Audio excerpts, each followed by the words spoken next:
छात्रों, काल के मुख्य रूप से 3 भेद होते हैं। एक वर्तमान काल, 2 भूतकाल और 3 भविष्यकाल। हमने काल परिचय भाग 1 और भाग 2 में वर्तमान काल और भूतकाल पर विस्तृत जानकारी की है।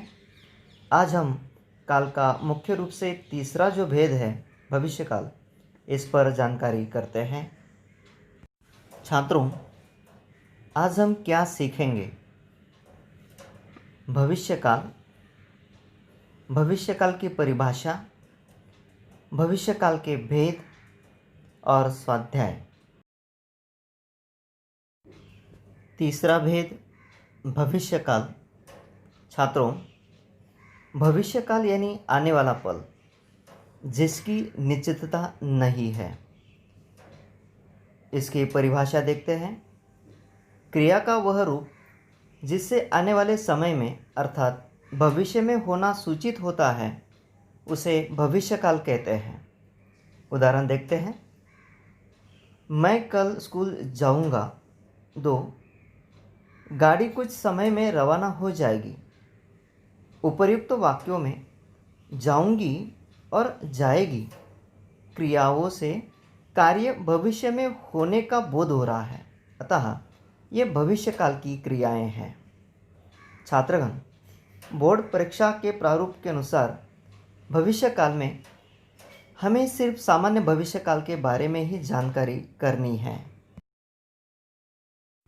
सामान्य भविष्यकाल परिभाषा देखते हैं।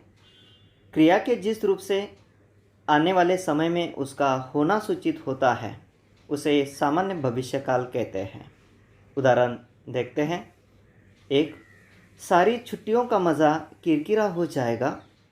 2. देश में आर्थिक क्रांति होने में देर नहीं लगेगी। 3. हमदर्दी जताने वाले लोग ज़रूर आएंगे।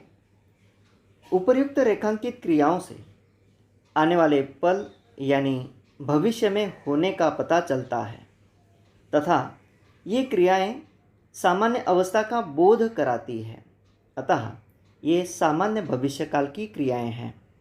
छात्रगण, सामान्य भविष्यकाल कैसे पहचाना जाए तथा इसकी विशेषता क्या होती है, यह हम देखते हैं। सामान्य भविष्यकाल में क्रिया के अंत में एगा, एगी तथा एंगे का प्रयोग होता है। उपर्युक्त उदाहरण देखिए। पहला उदाहरण, सारी छुट्टियों का मज़ा किरकिरा हो जाएगा। इस वाक्य में जाएगा क्रिया के अंत में एगा का प्रयोग हुआ है, अतः यह सामान्य भविष्यकाल है। 2. देश में आर्थिक क्रांति होने में देर नहीं लगेगी। इस वाक्य में लगना क्रिया के अंत में एगी का प्रयोग हुआ है, अतः यह सामान्य भविष्यकाल है। तीसरा उदाहरण, हमदर्दी जताने वाले लोग ज़रूर आएंगे। इस वाक्य के अंत में आना क्रिया के अंत में एंगे का प्रयोग हुआ है, अतः यह सामान्य भविष्यकाल है।